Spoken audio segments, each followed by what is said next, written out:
Good day to you once again, fellow travelers. I am Krotnip, and I am here yet again to invite you to join me and page the logbook of a simple Lindworm traveler. Our Forces of the Northern Tribe series has reached a point that I feel that it's time to discuss our first high command character option. And I'm actually not going to start this discussion over by talking about the legendary leaders of Alvard Icebear or the orc leader Alborg, but rather I chose to start off by taking a look at the more humble, unnamed Wrathmane character. So let's talk about this favorite high command option of mine, at least so far. A bit of background to get us going as per usual.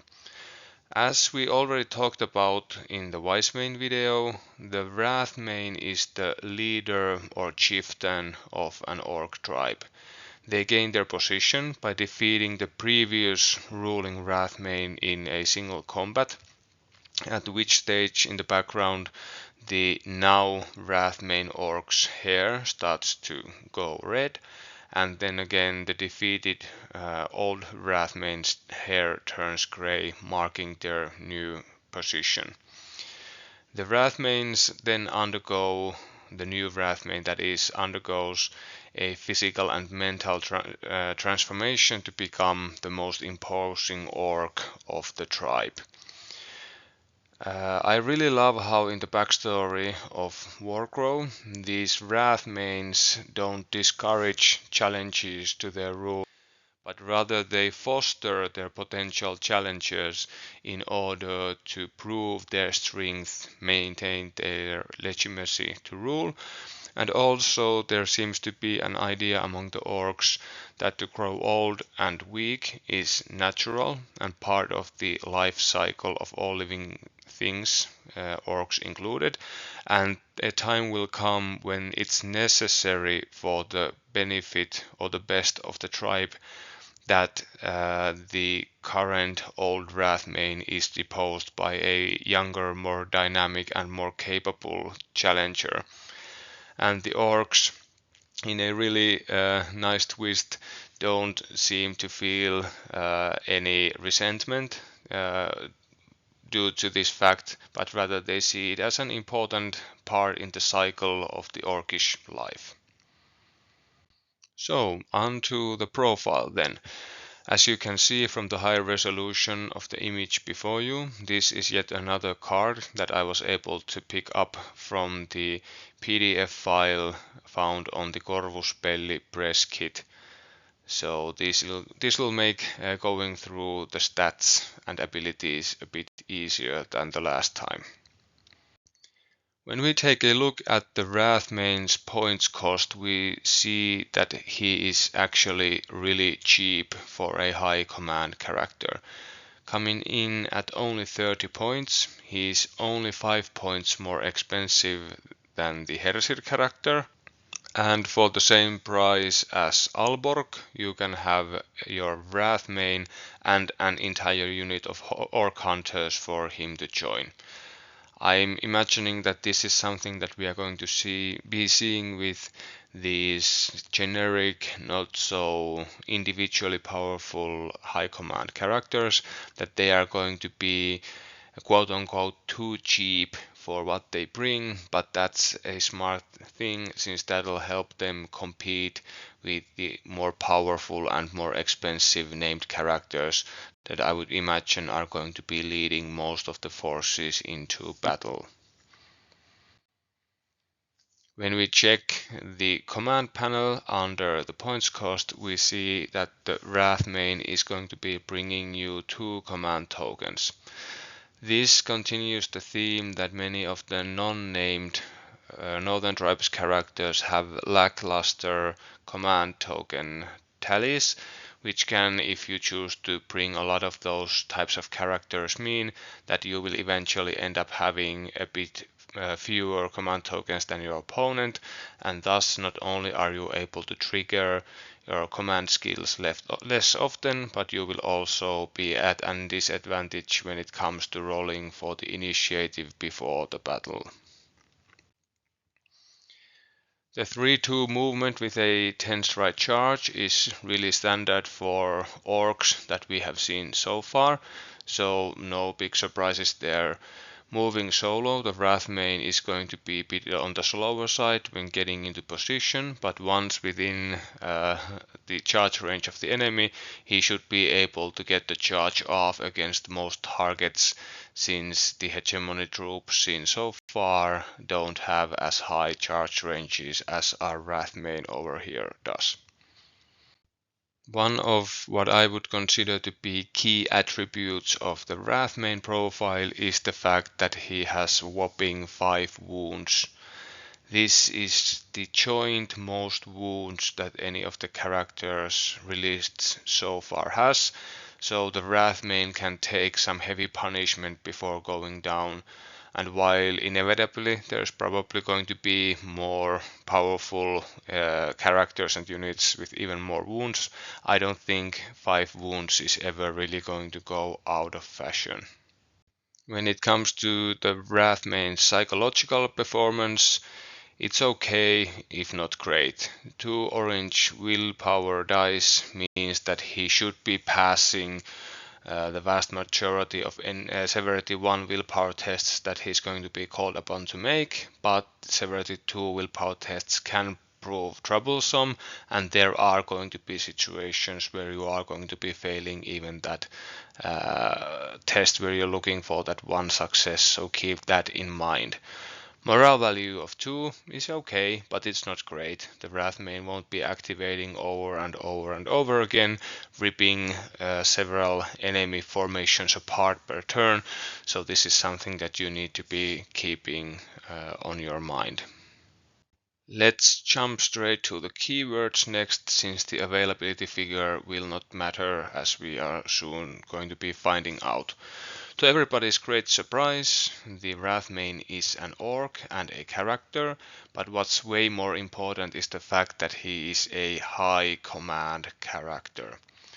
High command attribute means that you cannot include any other high command models in your army, which means that the availability of 1 is given anyway. But what's the important thing here is the fact that the Wrathmane will inflict upon you the opportunity cost of locking out all the other options for high command.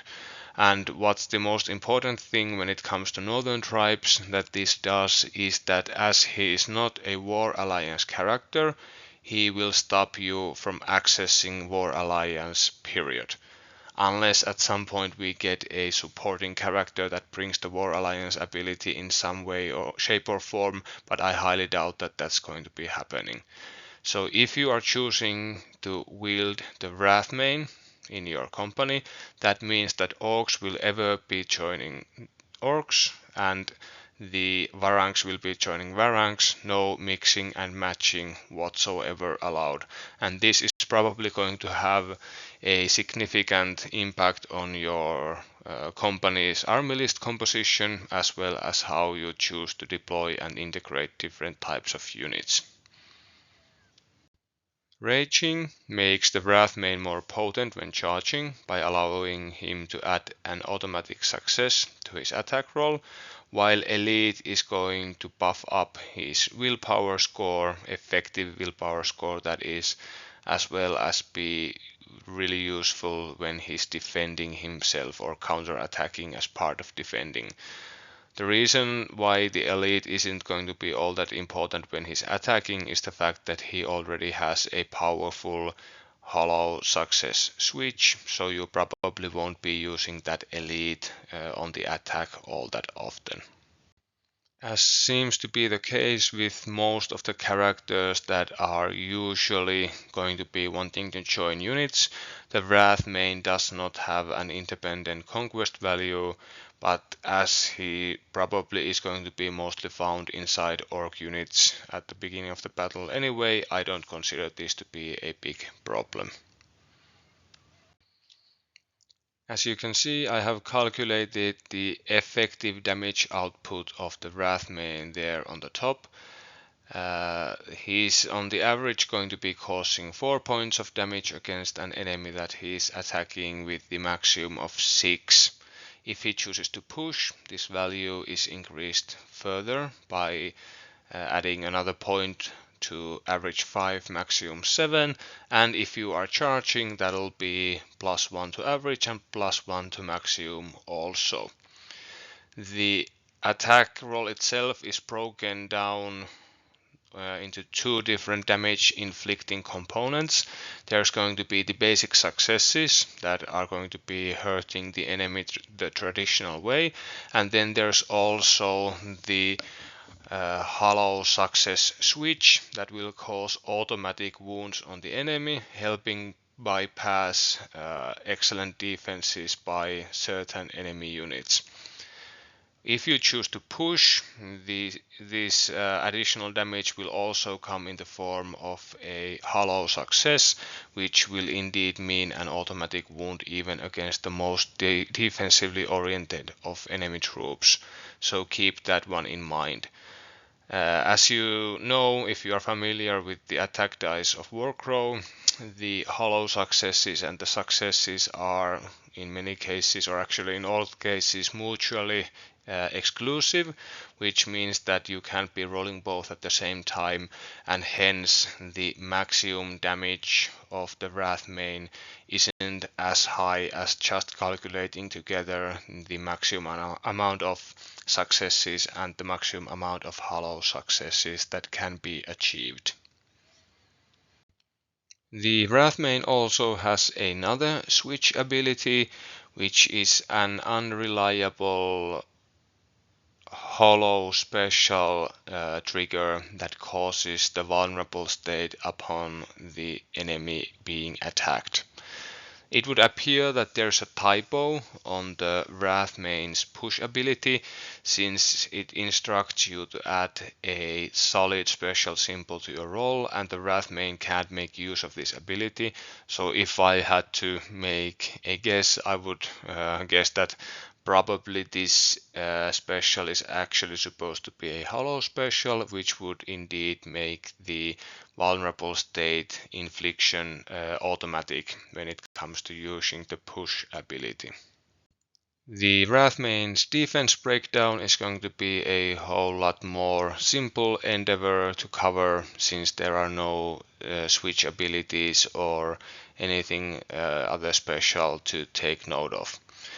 The Wrathmane will be rolling 2 blue and a black dice when defending, and thanks to Elite, this will actually mean that he should be rolling on average 2 blocks per roll, and he has the possibility of rolling as many as 3. When you combine this with the fact that the Wrathmane has a high wounds attribute, this should mean that the enemy is forced to attack the Wrathmane several times over in order to try and take him down, which will in turn give you several chances to roll those defense dice and thus gain more value by mitigating the enemy damage over and over again. In true Northern Tribes fashion, the Wrathmane's defensive push modifier does not actually improve his survivability in any traditional way, but rather he'll be adding at least 2 hits against the enemy and with the potential for 3. In this case, we get to the value of at least 2 due to the fact that there is an automatic success involved, and as an elite unit, the Wrathmane can't fail to find a success in the red dice. So we are talking about minimum of 2 hits and maximum of 3 when striking back at the enemy attacking our glorious leader. Okay, let's talk about the Wrathmane's aptly named command skill, Wrath Roar. This is, I think, a skill that on the first look seems deceptively simple and not all that powerful, but then when you really get into the nitty-gritty of how this skill works and how it can be applied, I think this ability has a surprising amount of potential baked into it. As a command skill, utilizing this ability will be costing a command token per use, which will put a limit on how often you will be activating this ability. The Wrathroar has a range of 10 strides, but remember that command skills like this don't require any actions to be used, so you can effectively move with your two skills first and then activate this ability, which actually means that its effective range is quite considerable. Also notice that unlike, for example, Alborg's Varg and the Crow, or Alvard Ice Bear's Pendant of the Polar Bear Fang, this ability can be used several times per round. And this is extremely interesting to me. This means that if you activate the Wrathmane, or more likely their unit, as we are going to see, several times over during a round, each time if there is an opposing unit within range during your activation, you have the chance at roaring at them, and you can be safe in the knowledge that the Wrathmane's lungs won't be giving out as long as there are command tokens remaining.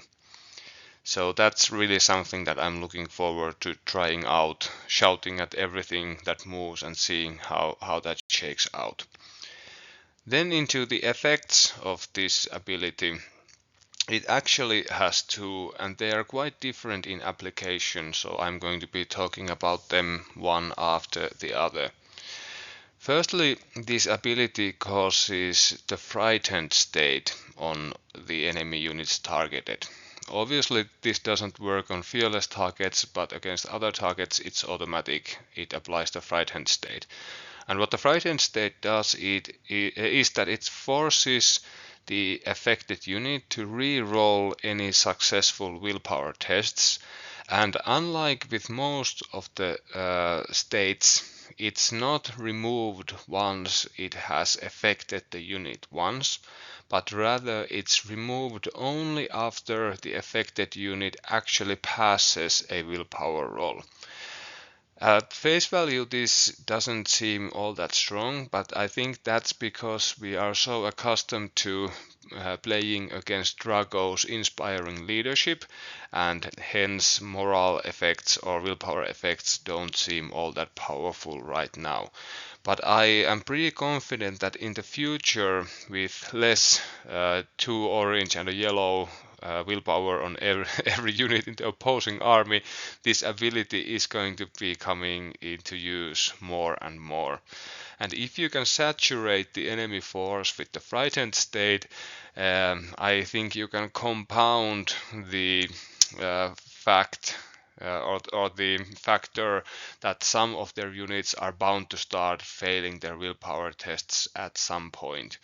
And the cool thing is that if you, for example, manage to break an enemy unit with the help of the frightened state,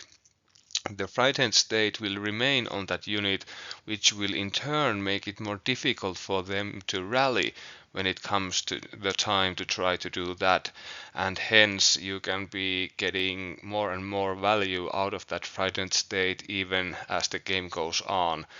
And you can then not only deny a potentially powerful unit and resource to the enemy for a couple of turns, but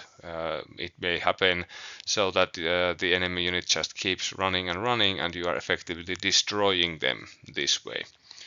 If you apply the Wrathroar to a unit that's capped at their maximum stress, and then you charge them or attack them with the Wrathmane's unit,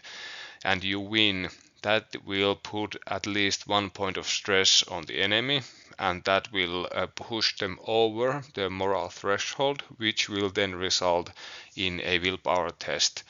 And if you are then applying the frightened state from the Wrathroar, there is a real possibility that any unit opposing you will indeed break, and that'll be really, really nice. The other part of this ability is that it also inflicts the disarmed state, and this is a state that will incur even against fearless enemies, so you will be getting some value out of this even against those types of units. And as you probably well know at this point, disarmed allows you to consume the state in order to remove a single dice or automatic symbol that includes at least one success the next time that the enemy is attacking and you choose to apply this state. Usually this is going to be meaning that you are going to be removing that red dice if it has two success symbols on it, or maybe another dice with a success and another symbol that may be used to trigger a potentially powerful switch by the opponent. And this is going to allow the Wrathmane or another Northern Tribes unit, if you shout into a different combat situation, to duel a unit that might be able to match them or even outmatch them and gain the upper hand.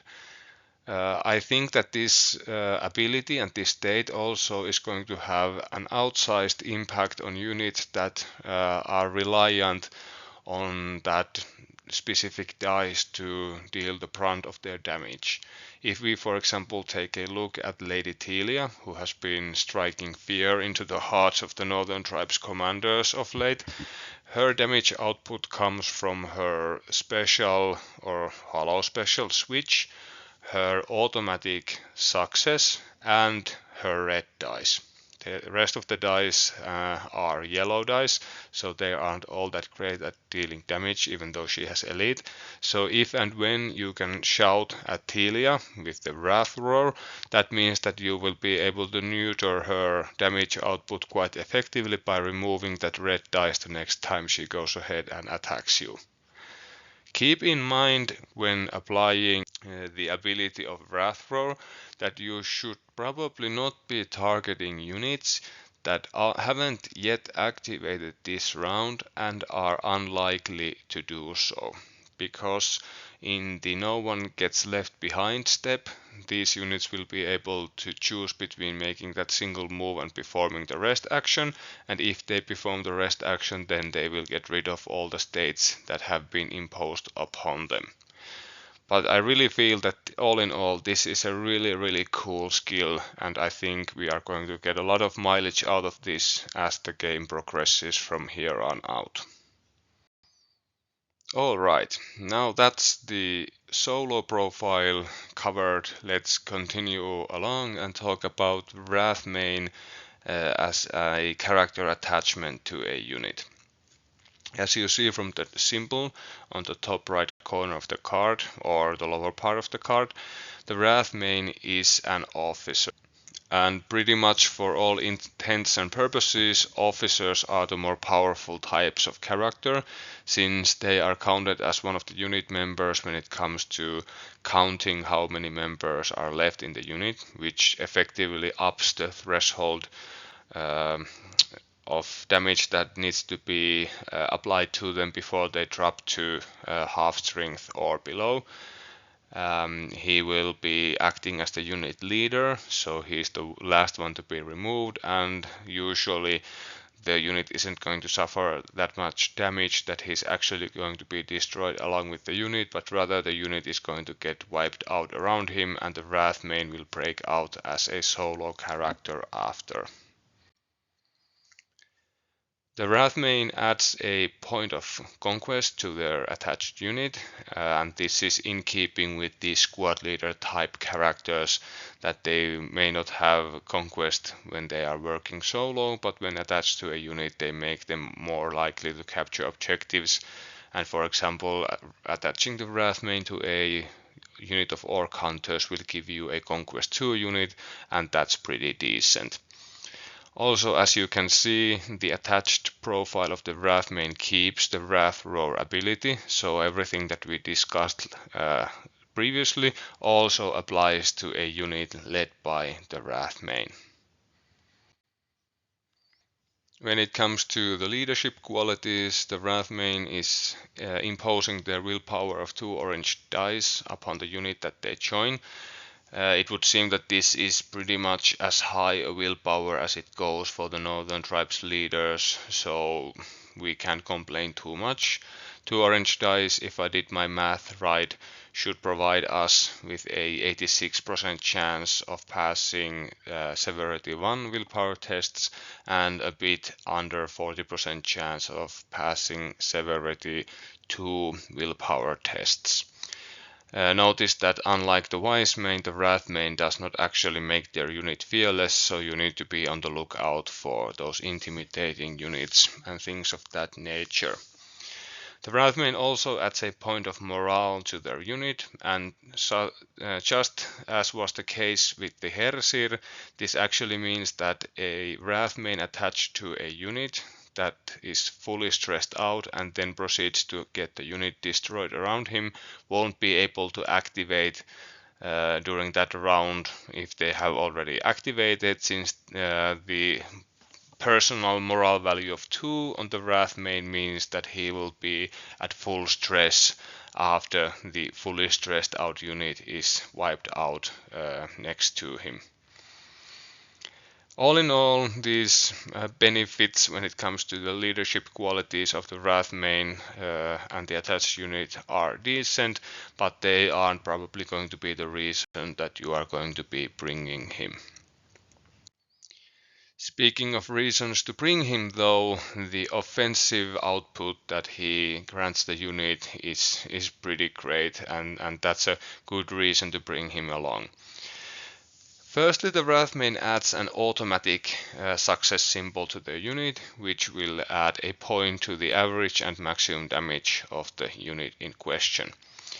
In addition, if you choose to push the unit, the Wrathmane's push modifier will add a whole red dice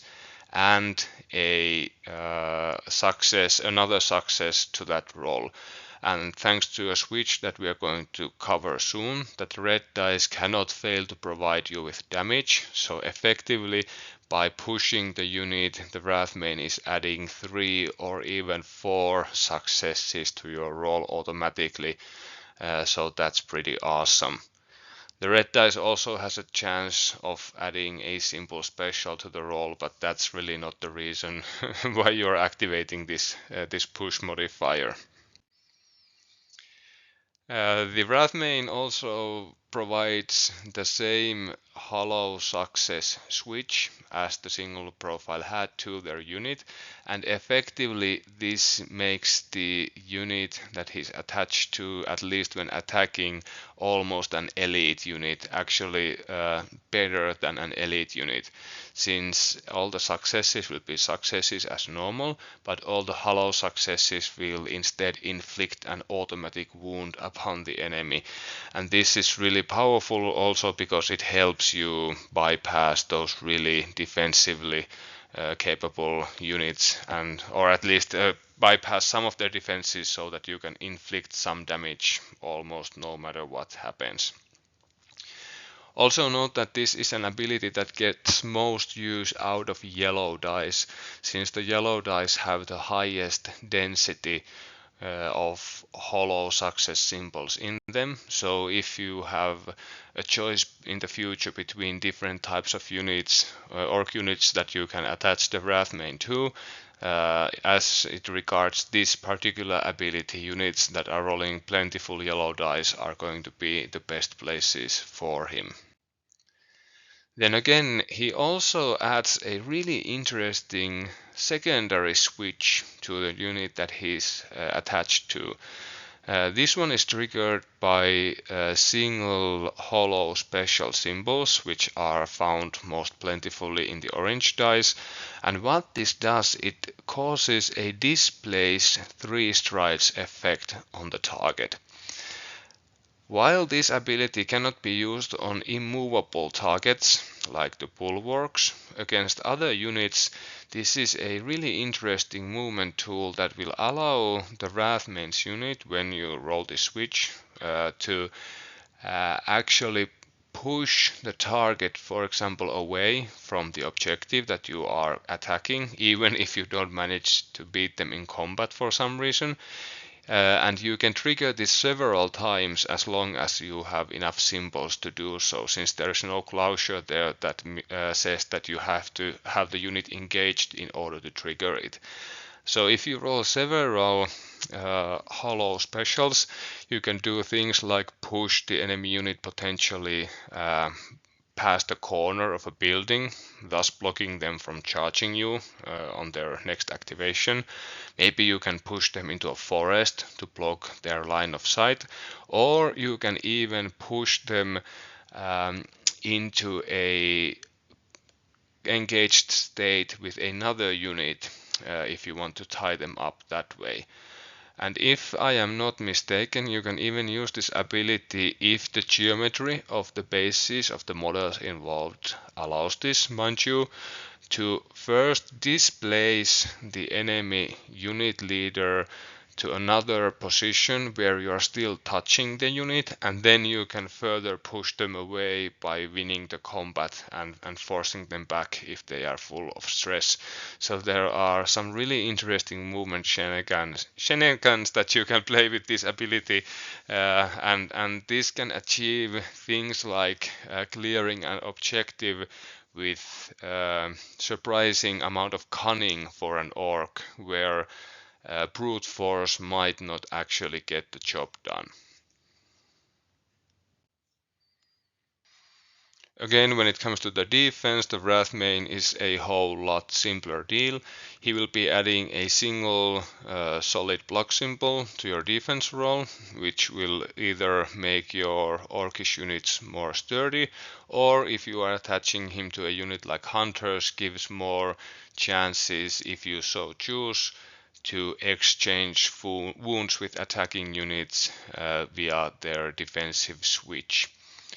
The push ability will not affect the defense in any meaningful way, but rather it will add a red dice of counter-attacking damage to your defense roll. But just remember that this roll does not have any switches, so you won't be moving your enemy unit around, nor will you be inflicting any automatic wounds on the hollow successes. So this is a more toned down version of the Wrathmane's offensive abilities.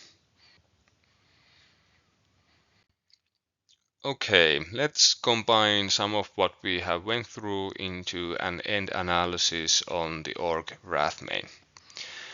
The Wrathmane is a cheap high command option that when it comes to his roles is going to be performing at his best as a squad leader for a group of lesser orcs and or as a single frontline combatant. The Wrathmane has solid defensive abilities and plenty of wounds, and when you combine this with his excellent solo combat performance, he can go toe to toe with most enemy units and characters, at least when the situation is favorable to him and he can expect to do quite well. While the Wrathmane's solo combat performance is excellent, it's probably not his strongest suit, and rather he's a gifted unit leader for a unit of lesser orcs, and that's probably where he should be spending most of his time. If and when you attach him to an offensively posturing unit, you will not only be reaping the benefits of his added performance bonuses to the attached unit's combat abilities, but you will also get more chances to apply Wrathrow against important and meaningful enemy targets, as well as you can use his combat switches to inflict more damage or even shift the enemies around the battlefield in a way that's more favorable to you. Then again, the Wrathmane does lack any hallmark combat abilities that some of our other characters, like for example Alvard Icebear, has, and he doesn't bring along War Alliance or any other such more meaningful and exotic command skills. This means that the Wrathmane is probably at his best when you're looking for a cheap and powerful leader for your force that brings some added utility, but the units and unit combinations that you are planning on running don't require things like War Alliance or Warcrow to work. And if this is the case, I think the Wrathmane can be an excellent and interesting avatar for your personality on the battlefields of Lindwar. Alright, thank you for joining me on this yet another analysis video. Catch you next time. Bye!